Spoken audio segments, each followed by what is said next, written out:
Frame எனக்கு என்ன video பார்க்க போறோம்? இன்னைக்கு வந்து கோல்டு வாங்கலாமா? வாங்கலாமே. இல்ல நம்ம கேட்கல, பொதுவா வந்து காஸ்கோல கோல்டு வாங்கலாமா இல்ல இந்தியால வாங்கலாமா அப்படின்னு. ஏன்னா நான் வந்துட்டு காமிச்சேன் இல்லையா, காஸ்கோல வந்து இங்க வந்து கோல்டு விக்கிறாங்க. அது புதுசு இல்ல. ஆனா எது புதுசுனா தீபாவளி ஸ்பெஷல் எடிஷனா கடவுள் லட்சுமியோட உருவம் பதித்த கோல்டு விக்கிறாங்க. ஸோ இந்தியர்கள் எப்படிலாம் கவர்றாங்கன்னு பாத்துக்கோ. கோல்டு இஸ் கோல்டு எங்க வாங்கினாலும் இல்லையா. ஸோ இங்க வாங்கினா ஒருத்தா, அது இந்தியால வாங்கினா ஒருத்தா, இல்ல வேற ஆப் மார்க்ஸ் மாதிரி சைட்ல வாங்கினா ஒருத்தான ஒரு கால்குலேஷனே போட்டு பார்க்க போறோம்.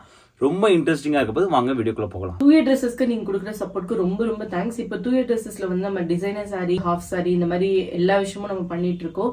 யாராவது உங்களுக்கு தேவைன்னா நம்ம வாட்ஸ்அப் நம்பர் கீழே இருக்கு, நீங்க அதுல கான்டாக்ட் பண்ணி டீடைல்ஸ் கேட்டுக்கலாம். Hey guys, welcome back to channel. வணக்கம் நண்பர்களே, நான் உங்க பிரேம் பேசுறேன். நான் உங்க ஆர்த்தி பேசுறேன். பிரேம், எப்போ நம்ம வந்து கம்பேரிசன் பண்ணும்போது அந்த ப்ராடக்ட்டை போய் பார்த்து இல்ல வாங்கி அப்படி காமிப்போம்ல, அந்த மாதிரி இன்னைக்கு ஏதாவது பண்ணுவோமா? ஓ, கோல்டு காஸ்கோல போய் வாங்கி எடுத்து வந்து கம்பாரிசன் பண்றது, இதெல்லாம் வந்து கிராசரியோட நிறுத்திப்போம். கோல்டு பக்கம்லாம் இந்த மாதிரிலாம் ஒரு விபரீத முயற்சி எல்லாம் தேவை கிடையாது. அப்ப 2 கார் கம்பாரிசனா 2 காரையும் வாங்கிட்டு வர சொல்லுவோம் போல இருக்கு. அப்படி கிடையாது. சோ விர்ச்சுவலா தான் நம்ம வந்து கம்பேர் பண்ண போறோம். நான் இன்னைக்கு நீங்க கோல்டுன்னு பயங்கர எக்ஸைட்டட், ஏதோ வாங்க போறோமோ அப்படின்னு. இல்ல, நம்ம எவ்வளவு டிஃபரன்ஸ் வருதுன்னு பாப்போம். அதை வச்சு வந்து மக்கள் முடிவு பண்ணிக்கலாம். சோ நம்மளும் முடிவு பண்ணிக்கலாம் அது என்னன்னு பாப்போம். ஆனா இப்ப தெரிய வேண்டியது, காஸ்கோல கோல்டு விக்கிறாங்கன்னு எல்லாருக்கும் தெரியும் இல்லையா. நம்ம முன்னாடியே உனக்கு வந்து சொல்லிருக்கேன், காஸ்கோல வந்து ஆனா ரொம்ப சீக்கிரமா வித்து தீர்ந்துடும் அப்படின்னு. இப்போ வந்து என்ன விஷயம்னா, நம்ம முன்னாடி சொன்ன மாதிரி வந்து தீபாவளிக்கு ஸ்பெஷல் எடிஷனா போடுறாங்க. உருவம், அதாவது கடவுளோட உருவம், லட்சுமியோட உருவம் வந்து பதித்து அந்த கோல்டு விற்கிறாங்க. அதை நம்ம பார்க்க போறோம். நான் ஸ்கிரீன்ல உனக்கு காட்டுறேன். அந்த கோல்டு இது வரைக்கும் நான் பார்த்ததே இல்ல பிரேமா. காஸ்கோல இருக்குமா என்ன? கோல்டு இந்த மாதிரி இருக்காது. கோல்டு பார் வித்திருக்காங்க. எங்க இருக்கு? அது ரொம்ப ஃபாஸ்டா வித்து தீந்துரும் ஆர்த்தி. இப்ப நீங்க ஸ்கிரீன்ல பாக்குறீங்க, இதுதான் வந்து எக்ஸாக்டா விக்கிறாங்க. நல்ல ட்ரெடிஷனலா கடவுள் லட்சுமியோட தீபாவளியோட அந்த வைபோட அந்த உருவத்தை வந்து பதிச்சிருக்காங்க. கீழே போட்டிருக்காங்க பாரு, தீபாவளி ஃபெஸ்டிவல் ஆஃப் லைட்ஸ் அப்படின்னு போட்டிருக்காங்க. நல்ல மக்களை வந்து நம்ம மக்களுக்கு எந்தெந்த விதெல்லாம் கவர் பண்ணுமோ காஸ்கோ அந்தந்த விதத்துல வந்து எடுக்கிறாங்க. நம்ம முன்னாடியே பார்த்தோம், அரிசி பருப்பு எல்லாமே வந்தாச்சு, ரவா எல்லாமே வந்துருச்சு. இன்னும் கொஞ்ச நாள் கருவேப்பிலை ஸ்டேஷன்லாம் கூட வந்துடும். அது பேச்சுவார்த்தை போயிட்டு இருக்கு.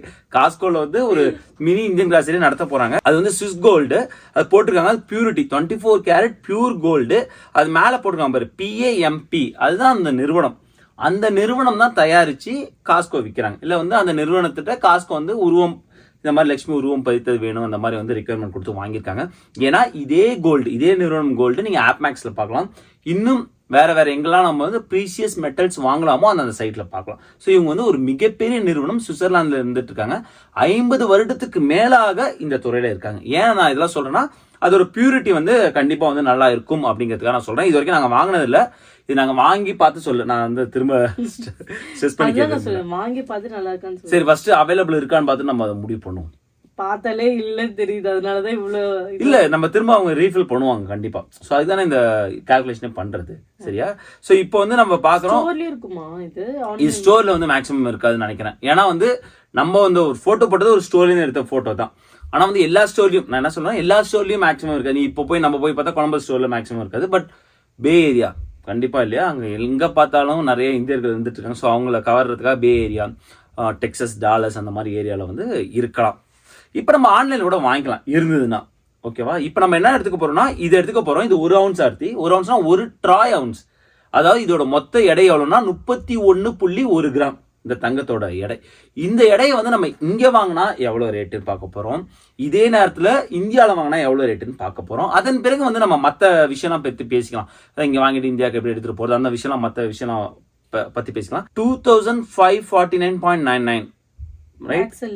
நல்ல கொஸ்டின் கேட்ட. ப்ரீசியஸ் மெட்டலுக்கு பெரும்பாலான மாகாணத்துல டாக்ஸ் கிடையாது இந்த பாரா வாங்கும் போது. அதே நியூ ஜெர்சில உண்டு. இந்த மாதிரி சில மாகாணத்துல உண்டு. நீங்க அதனால உங்க மாகாணத்துல உண்டா என்னன்னு செக் பண்ணீங்க. எனக்கு வந்து இங்க கிடையாது, ஒகாயில கிடையாது, பெரும்பாலான மாகாணத்துல கிடையாது. அது வந்து ஒரு நல்ல விஷயம். சோ இதுக்கு வந்து நீங்க டாக்ஸ் கட்ட வேணாம். இந்த கொஸ்டின் கேட்டனால சொல்றேன், இந்தியாவில் நீங்க வாங்கும்போது 3% GST கட்டி ஆகும். அதை நம்ம கால்குலேஷன்ல பார்ப்போம். இப்போ நீங்க பாக்குறீங்க, என்னோட கார்ட்ல வந்து $2549.99 இன்னையோட ரேட்டு கொடுத்துருக்காங்க. இந்த ரேட்டுமே மாறும். இந்த வீடியோ நீங்க 1 மாசம் கழிச்சு பாத்தீங்கன்னா இதோட ரேட் வேற மாதிரி இருக்கும். பிகாஸ் கோல்டு ரேட் வந்து மார்க்கெட் பிரைஸுக்கு வந்து அவங்க ஒவ்வொரு நாளும் சேஞ்ச் பண்ணிட்டு இருப்பாங்க. ஸோ இந்த பிரைஸ் எடுத்துக்கிறேன். நான் என்ன கால்குலேஷன் போட போறேன்னா, இந்த பிரைஸ் எடுத்துக்கிட்டேன். இது வந்து 31.10 கிராம். இதோட கன்வர்ஷன் ரேட் இன்னைக்கு என்ன இருக்கும், இந்த வீடியோ எடுக்குமோ என்ன இருக்கோ அதை அப்படியே எடுத்து வச்சுட்டேன். 83.88 இருந்தது, அப்படியே எடுத்துட்டேன் கூகுள்ல இருந்து. அடுத்து அதை வந்து நான் ருபீஸில் கன்வெர்ட் பண்ணிக்கிறேன், ஏன்னா அப்போ தான் ஈஸியாக இருக்கும் கேல்குலேஷன் பண்ணுறதுக்காக. இப்போ நான் 1 கிராமுக்கு எவ்வளோ வருதுன்னு பார்க்குறேன். 1 கிராமுக்கு வந்து 6877 ரூபாய் மதிப்புலாம் வந்து நான் சொல்கிறேன் வருது. இப்போ இதுவே நம்ம என்ன பண்ணலாம்னா இந்தியாவில் ஒரு கடையில் எடுத்துக்கிட்டு அங்கே எப்படி இருக்குன்னு நம்ம பார்ப்போம். இந்தியாவில் வந்து இப்போ நம்ம எந்த ஸ்டோர் வந்து எக்ஸாம்பிள் இப்போ நம்ம மலபார் எடுத்துக்கலாம். ஏன்னா மலபார் வந்து ஆன்லைனில் ரொம்ப டிரான்ஸ்பரண்டாக வந்து அவங்க கொடுத்துருக்காங்க அவங்க கோல்டு ரேட்டு. அதுமாரி அவங்க நீங்கள் ஸ்டோரில் போகும்போது அந்த ரேட்டு தான் அவங்க சொல்லுவாங்க. ஸோ அப்படி பார்க்கும்போது 22 கேரட் எவ்வளோ கொடுத்துருக்காங்கன்னா 6705 ரூபா இந்தியா மதிப்பில் வந்து கொடுத்துருக்காங்க. அது அப்படியே நான் வந்து 24 கேரட்டுக்கு நான் மாற்றிக்கிட்டேன். அந்த 24 கேரட்டு நீங்கள் பார்க்குறீங்க. ஆமாம், இது பியூர் 24 கேரட் தான் இல்லையா. ஸோ அதுக்கப்புறம் வந்து அதை 1 ட்ராய் அவுன்ஸ்க்கு நான் மாற்றிருக்கேன். அப்புறம் அதில் ஜிஎஸ்டி 3% போட்டிருக்கேன். போட்டோன்னா உனக்கு டோட்டல் இவ்வளோ வருது. இப்போ இது ரெண்டுக்கும் டிஃப்ரென்ஸ் எவ்வளோ இருக்குன்னு பார்ப்போம். நீங்கள் பார்க்குறீங்க உங்கள் ஸ்க்ரீனில் டிஃப்ரென்ஸ் வந்து 20413 ரூபா மதிப்பில் சொல்கிறேன் வருது. அதாவது 31.10 கிராம் நீங்கள் வாங்கினீங்கன்னா இந்தியாவில் வாங்குறத விட இங்கே 20,000 சொச்சம் கம்மியாக இருக்கும் அப்படின்னு தெரிய வருது. எகெயின் நான் சொல்கிறேன், இதில் நிறைய விஷயம் வந்து ரொம்ப வாலட்டைலாக இருக்கும். இது மார்க்கெட் ப்ரைஸ், யூஎஸ்ஏல எவ்வளோ மார்க்கெட் ப்ரைஸ் கோல்டு விற்கிறாங்க, இந்தியாவில் எவ்வளோ மார்க்கெட் ப்ரைஸ் விற்கிறாங்க, அது சேஞ்ச் ஆகிட்டே இருக்கும். ப்ளஸ் கன்வர்ஷன் ரேட் அது சேஞ்ச் ஆகிட்டே இருக்கும். ஸோ இந்த நீங்கள் கேல்குலேஷன் போட்டிங்கன்னா நீங்கள் அச்சீவ் பண்ண முடியும். கேஷ்பேக் வரும்ல பிரேமா, நம்ம காசுக்குள்ள பர்ச்சேஸ் பண்ணுவோம். கரெக்ட். நான் அந்த பாயிண்ட் நான் பின்னாடி சொல்கிறேன்னா நம்ம அதையுமே கால்குலேட் பண்ணுவோம். ஏன்னா நம்ம வந்து இந்தியாவில் நான் வந்து கேஷ்பேக் வந்து கால்குலேட் பண்ணல. பிகாஸ் எனக்கு வந்து அதில் பெரும்பாலும் எனக்கு தெரியல எவ்வளோ வந்து வரும்னு. பட் யூஎஸில் தெரியுங்கிறதுனால அதை நம்ம வந்து கால்குலேட் பண்ணுவோம். எவ்வளோ கேஷ்பேக் வரப்போகுதுன்னா நம்ம மொத்த ரூபாய் எவ்வளோ செலவு பண்ணுறோமோ, அது டாலர்ஸில் செலவு பண்ணாலும் ருபீஸில் செலவு பண்ணாலும் அதே சதவீதம் தான் வரப்போகுது. அது எவ்வளோனா வந்து 0.02% வந்து நமக்கு கேஷ்பேக் வரப்போகுது. ஸோ அப்படி பார்க்கும்போது 4277 31.10 கிராம் வரும்போது அது வரப்போகுது. இப்போ ஆஃப்டர் கேஷ்பேக் நான் வந்து போடுறேன். ஆஃப்டர் கேஷ்பேக் போடும்போது நம்ம எவ்வளோ செலவு பண்ணுறோமோ அதில் நமக்கு வர கேஷ்பேக் வந்து கழிச்சுப்போம். இப்போ நமக்கு வந்து ஒரு எவ்வளோ வருதுன்னு நமக்கு தெரியுது. அதான் இது வந்து ருபீஸில் 1 ட்ராய் அவுன்ஸ் வாங்கும்போது இப்போ டிஃபரன்ஸ் எடுத்து பார்ப்போம். இப்போ நீங்கள் ஸ்க்ரீனில் பார்க்குறீங்க 24,000 ஆல்மோஸ்ட் வந்து சும்மா ஒரு கணக்காக வந்து 24,500 வச்சுப்போம். ஸோ இவ்வளோ வந்து டிஃப்ரென்ஸ் வருது. நான் கேஷ்பேக் வந்து இந்தியாவில் வந்து நான் கன்சிடர் பண்ணல. ஸோ இவ்வளோ வந்து டிஃப்ரென்ஸ் வருது. நம்ம கேஷ்பேக்கோட காஸ்கோல இந்த கோல்டை வாங்கணும். அப்புறமா நீங்கள் மலபாரில் வந்து இந்த 3% ஜிஎஸ்டி மட்டும் போட்டிங்கல்ல, அது இல்லாமல் வேற ஏதோ ஒரு பர்சன்டேஜ் போடுறாங்க. ஆக்சுவலாக செய்குலிக்கு ஏதாவது அந்த மாதிரி ஏதோ போடுறாங்க. கோல்டு பாருக்குமே ஏதோ செய்குலி இன்னும் 2% சம்திங் ஏதோ ஆட் ஆன் ஆகும்னு எனக்கு தோணுது. சரி, அது எனக்கு வந்து தெரியல கரெக்டாக எக்ஸாக்டாக வந்து அது என்ன எக்ஸ்ட்ரா வந்து போடுறாங்கங்கிற ஒரு விஷயம் தெரியல. நம்ம வந்து 3% அப்படிங்கிற ஒரு ரேட் அவங்க கொடுத்துருக்க ரேட்டை மட்டும் தான் எடுத்திருக்கோம். ஆனால் தெரிய வருது என்னன்னா இதுக்கும் தாண்டி வந்து இந்தியாவில் வாங்கும்போது இன்னும் கொஞ்சம் செலவு இருக்குது அப்படின்னு தெரியுது. வீடியோ எடிட் பண்ணும்போது தான் என் நண்பர்கிட்ட கேட்கும்போது ஆமாம் 2% மேக்கிங் சார்ஜ் போடுறாங்க அப்படின்னு சொன்னாங்க. அப்படி பார்க்கும்போது மொத்த விலையில் வந்து 2% மேக்கிங் சார்ஜ் போடுறாங்க. ஒரு 4,500 ரூபாய் வருது. ஸோ நமக்கு டோட்டல் பிஃபோர் டேக்ஸ், அதாவது டேக்ஸ் எப்படி கால்குலேட் பண்ணுறாங்கன்னா நம்ம தங்கத்தோட விலை, அதோட மேக்கிங் சார்ஜ், அதுக்கு நம்ம 3%, அதாவது மேக்கிங் சார்ஜுக்கும் 3% கட்டணுமா. ஸோ அப்படி பார்க்கும்போது நமக்கு டேக்ஸ் மட்டுமே ஒரு 6,900 ரூபாய் வருது. ஸோ மொத்தம் பார்க்கும்போது 2,38,000 வருது. இப்போ டிஃப்ரென்ஸ் பார்க்கும்போது ஆல்மோஸ்ட் 30,000 டிஃப்ரென்ஸ் இருக்குது. எப்படின்னா இந்தியாவில் வாங்குறதோட யூஎஸ்ஏல வாங்கும்போது ஒரு 30,000 வந்து டிஃப்ரென்ஸ் வருது ஒரு ட்ராய் அவுன்ஸுக்கு. ஆனால் பிரேமா இங்கேருந்து எடுத்துகிட்டு போகும்போது நம்மளால அதை கேரி பண்ண முடியாதுல்ல. நல்ல பாயிண்ட். ஸோ இப்போ அடுத்த பாயிண்ட் நமக்கு தெரிஞ்சிச்சு இங்கே சேவிங்ஸ் இருக்குன்னு. இதை நான் அப்படியே எடுத்துகிட்டு போக முடியுமா? ஒரு ஆண் வந்து 20 கிராம் அல்லது 50,000 மதிப்புள்ள தங்கத்தை வெளிநாட்டிலேருந்து வாங்கி எடுத்துகிட்டு போக முடியும் என்ஆர்ஐயா இருக்கும்போது. அதுவே ஒரு பெண் வந்து 1 லட்சம் மதிப்புள்ள அந்த தங்கத்தை வாங்கி எடுத்துகிட்டு போக முடியும். இது வந்து தெரிய வருது. இப்போ பெண்ணுங்கிறத எடுத்துப்போம், ஏன்னா அவங்கள்ட்ட மேக்ஸிமம் கொடுத்துருக்காங்க இல்லையா. ஆஸ் பர் த கால்குலேஷன் நீங்கள் பார்க்கும்போது இது 2,09,000 வருது இல்லையா. அதுதான் கன்சிடர் எடுத்துப்பாங்க, கிராம் கன்சிடர் எடுத்துக்க மாட்டாங்க. எது வந்து அதிகமாக இருக்கோ அதுதான் கன்சிடர் எடுத்துப்பாங்க. ஸோ அப்படி 2 லட்சம் பார்க்கும்போது 1 லட்சத்துக்கு நீங்கள் கட்ட வேண்டிய அவசியம் கிடையாது. மீதி உள்ள 1,09,000க்கு நீங்கள் கஸ்டம் டியூட்டி கட்டி ஆகணும். நீங்கள் நிறைய பேர் சொல்லலாம் நான் எடுத்துகிட்டு போயிருக்கேன் டியூட்டி கட்டி தான் ஆகணும். ஆமாம்.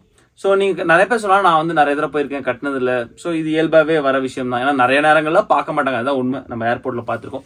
ஈவன் நாங்கள் வந்து இந்த விஷயம் தெரியாத ரொம்ப ஆதி காலத்தில் வந்து ஆப் மேக்ஸில் வாங்கிட்டு எடுத்துகிட்டு போயிருக்கோம்.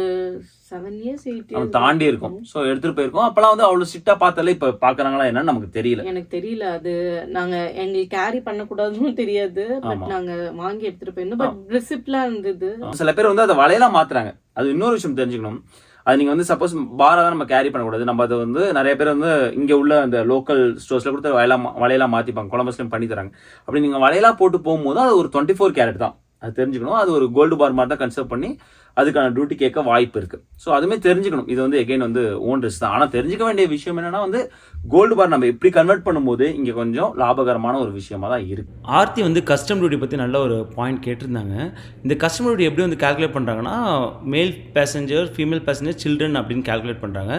நம்ம எடுத்துக்கிட்ட எக்ஸாம்பிள் வந்து ஃபீமேல் பேசஞ்சர். நான் முன்னாடி சொன்னேன் இல்லையா, 40 கிராம் அல்லது 1 லட்சம். நீங்கள் பார்க்கும்போது 40 கிராம் எக்ஸீட் ஆகலை, பட் 1 லட்சம் எக்ஸீட் ஆனதுனால மீதி உள்ள அமௌண்ட்டுக்கு நம்ம லோவர் ஸ்லாப்பில் நம்ம கட்டணும், அதாவது 3% கட்டணும். இங்கே நீங்கள் பார்க்குறீங்க, இப்போ நம்ம வந்து ஃபீமேல் பேசஞ்சர்னால் 40லேருந்து 100 கிராமுக்கு 3%, 100லேருந்து 200 கிராமுக்கு 6%, 200 கிராமுக்கு மேலே போச்சுன்னா 10%. ஆனால் 40 கிராம் எக்ஸிட் ஆகலைனாலும் 1 லட்சம் எக்ஸிட் ஆகிடுச்சிங்கிறதுனால மீதி அமௌண்ட்டுக்கு நம்ம 3% கட்டணும். அதே நேரம் குழந்தைங்களுக்குன்னு பார்க்கும்போது ஒரு சேஞ்ச் இருக்குது. அதாவது ஃபீமேல் பேசஞ்சருக்கும் குழந்தைங்களுக்கும் ஒரு சேஞ்ச் இருக்குது. அது என்னென்னா வந்து ஃபீமேல் பேசஞ்சருக்கு நமக்கு 1 லட்சம் அப்படிங்கிற லிமிட் வச்சுருக்காங்க இல்லையா, அந்த லிமிட் கிடையாது. 40 கிராம் வரைக்கும் அவங்களுக்கு டியூட்டி ஃப்ரீ. நம்ம பார்த்தோம் எக்ஸாம்பிள் இல்லையா, 1 ounce அந்த கோல்டு பார் குழந்தைங்க கேரி பண்ணிட்டு போகலாம், அது அவங்களுக்கு டியூட்டி ஃப்ரீ அப்படிங்கிறது க்ளீனாக வந்து கொடுத்துருக்காங்க. அந்த ஏஜ் லிமிட்டும் கொடுத்துருக்காங்க, 15 வயதுக்கு உள்ளாக இருக்கட்டும் அப்படின்னு வந்து க்ளீனாக கொடுத்துருக்காங்க. 40 கிராம் வரைக்கும் டியூட்டி ஃப்ரீ. அதுக்கு பிறகு பார்த்தீங்கன்னா 40லேருந்து 100 கிராமுக்கு 3% டியூட்டி பே பண்ணணும், 100லேருந்து 200 கிராமுக்கு 6% டியூட்டி, அதன் பிறகு 200 கிராமுக்கு மேலே பார்த்துக்கலாம் 10% டியூட்டி. ஆனால் இப்போ நமக்கு எக்ஸாம்பிள் வந்து ஃபீமேல் பேசஞ்சர் தான் எடுத்திருக்கோம் இல்லையா, ஸோ அவங்கள வச்சே கால்குலேட் பண்ணலாம். கஸ்டம் டியூட்டி கால்குலேட் பண்ண போகிறேன். இந்த கால்குலேஷன் எப்படி இருக்க போகுதுன்னா, எவ்வளோ டோட்டலு அவங்களுக்கு அலோவன்சஸ் வந்து 1 லட்சம் இருக்குது இல்லையா, அந்த அலோவன்சஸ் போக மீதி வந்து 3% அவங்க கட்டணும். அப்படி பார்க்கும்போது 3416 அப்படின்னு வந்து வந்துடுது இல்லையா, இது வந்து அவங்க கட்டணும். அப்போ என்ன பண்ணணும்னா, இந்த டிஃப்ரென்ஸில் அந்த அமௌண்ட்டை நான் வந்து மைனஸ் பண்ணால் தான் எனக்கு எவ்வளோ வந்து ஆக்சுவல் லாபம் யூஎஸில் வாங்கினா அப்படின்னு வந்து தெரிய வரும். ஸோ அப்படி பார்க்கும்போது 26,000 ஆல்மோஸ்ட் வந்து லாபம் வருது. ஈவன் தோ நம்ம வந்து கஸ்டம் டியூட்டி கட்டினாலுமே நமக்கு இவ்வளோ வந்து லாபம் வருது.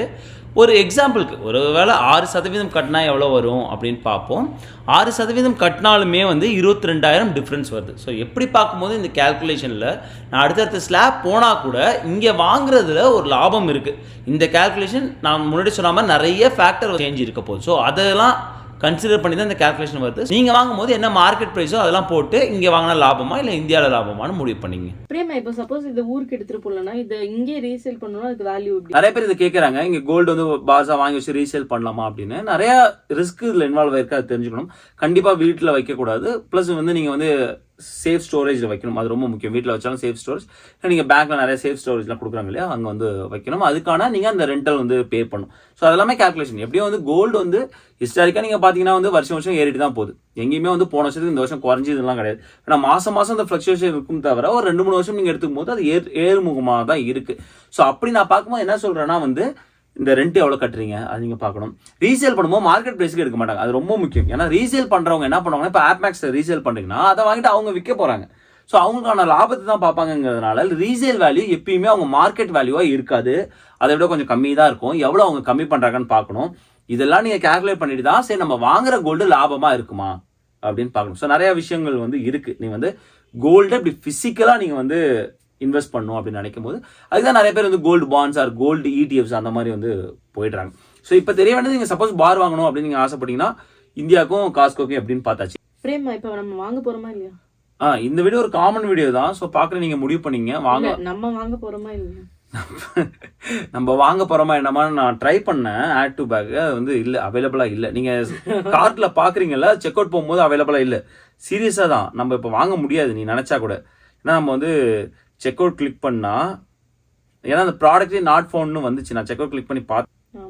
So bad time, sorry. இது சொல்றதுக்காகவே நீங்க ஆட் டு கார்ட் பண்ணி வச்ச மாதிரி இருக்கு. இல்ல ஃபர்ஸ்ட் இருந்தது, அவைலபிளா இருந்தது. நான் ஆட் டு கார்ட் பண்ணும்போது சரி இதை டெமோ காமிச்சிட்டு அதுக்கப்புறம் ப்ரொசீட் பண்ணலாம்னு நினைச்சேன். But bad luck. சரி ஓகே. ஸோ உங்களுக்கு வந்து இது ரொம்ப யூஸ்ஃபுல்லா இருக்கும்னு நினைக்கிறேன். இதை வச்சு நீங்க முடிவு பண்ணலாம். ஐ ஹோப் உங்களுக்கு இந்த வீடியோ யூஸ்ஃபுல்லா இருந்துன்னு நினைக்கிறேன். மறக்காம நம்மளோட வீடியோ லைக் பண்ணுங்க, ஷேர் பண்ணுங்க, சப்ஸ்கிரைப் பண்ணுங்க. மறக்காம அந்த பெல் ஐகான் தட்டி விட்டு போங்க. தேங்க்ஸ் ஃபார் வாட்சிங் திஸ் வீடியோ ஃப்ரெண்ட்ஸ். நன்றி.